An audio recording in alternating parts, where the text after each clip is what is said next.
Ripple president just dropped massive news. So there's another one we have today.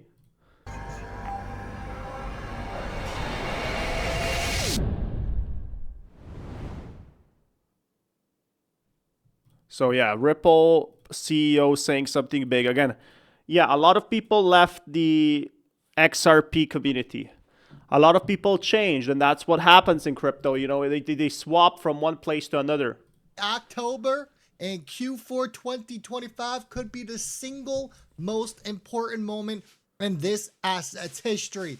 Buckle up, because this is about to get bullish. Welcome back to the Bullwinkle Blueprint. If you're new around here, do me a favor, hit that subscribe button. And if you're coming back for some more of that good info, hey, hit that thumbs up. It is the ultimate way to support the channel, and it is free, 100% free, to take 2 seconds out of your listening experience and hit that in 39. So yeah, you can see even if XRP is around $3 mark, I feel like a lot of people are asking it to be, you know, $20,000, for example, but it needs time, of course. And I feel like it's going to take another 4 years, 2 years, whatever it is. But the good thing is we never know 100% about the market. So, you know, while it could, you know, be $4 and now underperform the ETFs, the real fun factor is it can really change around overnight. Like, a lot of people don't expect how much this can change overnight and completely go the other opposite direction. Dollars. It's currently up 3.13%. Ethereum coming in at 4,300. It's up. I mean, wasn't it 4,300 anyway before? So I'm not too bullish about the markets right now. Actually, kind of bearish. But again, I started this in July, if I remember correctly, or June. And let's say July, and now in these 3 or 4 months, you can actually see that the markets are kind of staying in the same place. Yes, we're getting another bump, and then another bump. Would be awesome if we got more of them, but it's still in very early stages. 3.5%. And XRP, yeah, buddy. It's if you're looking at the screen right now, XRP is 175 billion total market cap. Tether is 174 billion, but for some reason XRP is still the number 4. Manipulation, what are we calling it, folks? XRP, I'll call it as it is, back at the number 3 spot, coming in at $2.93. Cha-ching, cha-ching. 3.91 trillion is the total cryptocurrency market cap. And look, you've probably seen the headlines. The U.S. government shut down. I mean, this is not a big problem. Again, it is historically, but when you look at the price charts, the U.S. government is not just going to fail overnight. Of course, it's just a legislation type of thing. Get it. Markets panic? I don't think so. Crypto doesn't shut down, but the fear is spreading and people are going to assume everything is on hold. But here's the truth. The SEC doesn't stop working. ETF approvals don't stop. They're driven by the SEC's 240-day deadlines, and shutdowns or not, the law doesn't change. Decisions must be made. Tick tock. Now, why does that matter for us? Well, because XRP is sitting at the front of the line. 6 different XRP ETF applications are under review right now. Final review. So yeah, these are going to be approved and these are going to pump the markets. But if you want to see the prices go up, again, the important factor is other parts of the market are good as well, not just the XRP. Deadline, we need a yes or a no. There is no more kicking this can down the road. Even if Washington grinds to a complete halt, the ETF timeline doesn't. And here's where it gets wild, because shuts down historically make investors seek harder assets, gold, Bitcoin, and now XRP. Imagine ETF approval lining up with peak market fear. That's how wealth transfers happen. And this time, XRP is positioned as the safe bet with regulatory clarity. And just as October kicks off, BlackRock, they're scooping up almost 200 million worth of Bitcoin and 127. So yeah, BlackRock, I guess it's buying like a whale is buying through BlackRock, so not like actually BlackRock themselves. $1 million in Ethereum. This isn't some hedge fund dabbling.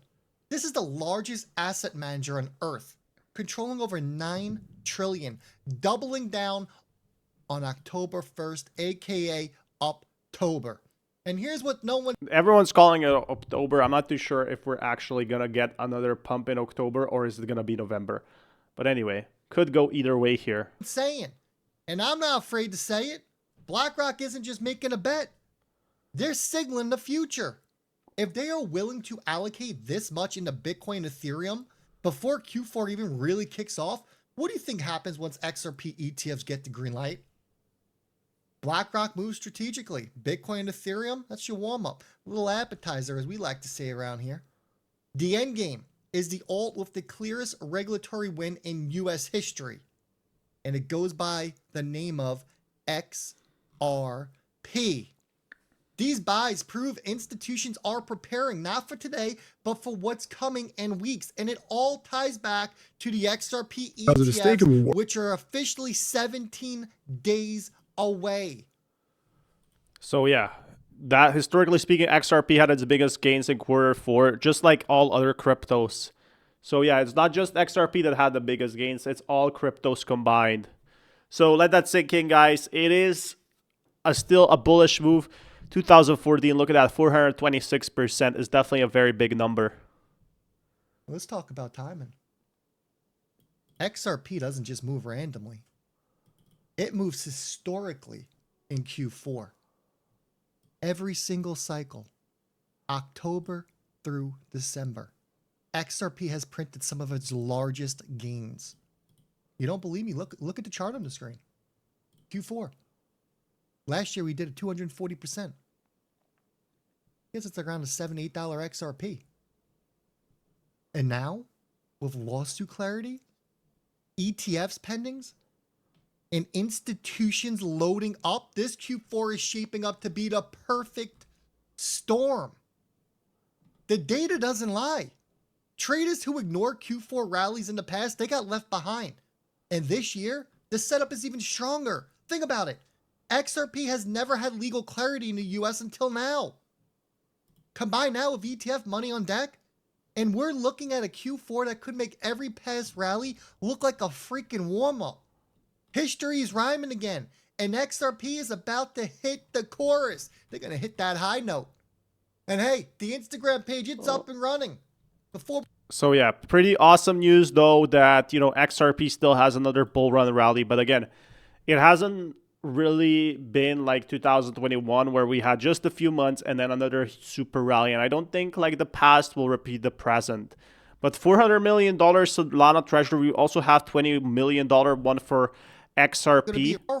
So this is, if just 1% of global payment infrastructure goes on-chain, XRP takes it all. And I mean, that would be awesome. But to get to that, to convince 1% of the world, XRP is already going to be like big as NVIDIA probably. I've ever heard about XRP. Manica Long went on record and she stated, and I am quoting this, if just 1% of global payment infrastructure goes on chain, XRP takes it all. Let that sink in for a second.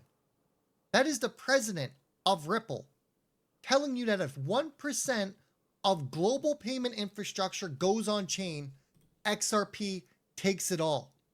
We just had Eric Trump come out. I mean, that is a very big portion of the market, true. But like Swift is already dominating it. So it's still a very far move ahead to actually go there. Like, this is a truth bomb. If 1% of global payment infrastructure, but Ripple can't even handle 1% right now. That's what we were talking, that Ripple is not at this point to handle 1%. And told you that Swift is broken, that Swift is being replaced. And the whole reason he got into crypto is because the banks debanked him. And crypto is a way to fight back against the banks. It's more to make the payment processing faster, but there's a lot of them, like a lot of banks are already doing these instant payments. It's just the old banks that really need to switch, right? These transfers that take 3 to 4 days. So we're not just talking 1%. Excuse me, we're just talking. I feel like 4% will be done in like 4 years. 1% of global payments. We're not talking 50 or 20 or 10. We're talking a whopping 1%. And XRP with its speed, its cost efficiency, and regulatory clarity is positioned to capture it. We're talking about trillions of dollars in annual volume. And now with ETFs set to unlock institutional trillions more, Monica isn't just making a bold claim. She's confirming what Ripple's been building towards all along. I mean, that's what Ripple is building. It's trying to get that market cap, that small percent that would really push them forward. But right now, it's all about passing through the regulation first. Once they pass the regulation, then I feel it's going to be 10 times easier for them. But we're really waiting for the Clarity Act, which is coming in October, November. Those are going to be the key months that are going to matter everything for crypto. XRP as the backbone of global finance. Think about the dots we just connected. Government shutdown doesn't stop ETFs. BlackRock is positioning XRP historically as it rips in Q4. And now Ripple's president is telling you outright that XRP is the asset for global payments. This isn't just bullish. This is destiny unfolding. So let's wrap this all together. There's a lot to take in. This is one of the most bullish videos I have ever done. And I'm asking all of you to share it, send it to a friend, and to hit that thumbs up. Government shutdown, doesn't matter. ETF approvals still move forward. BlackRock, loading up on Bitcoin and Ethereum. Yeah, BlackRock is definitely loading up on Ethereum and Bitcoin. Hopefully they load up on some XRP once their ETFs are gone through. They haven't even applied for it yet, and I'm not too sure why they have not. Signaling what's next. I mean, that's the BlackRock clients. A lot of people are saying BlackRock is buying. It's not BlackRock. It's literally the clients getting all that XRP. XRP historically dominates in Q4. And we're here again. Ripple's president just confirmed the global vision that XRP is going to take it all. The writing's on the wall. October and Q4 are about to reshape XRP forever. And you're hearing about it before the masses. So yeah, basically this is the moment when XRP is setting up for the future. And the future 4 years, which are going to be the most important factor.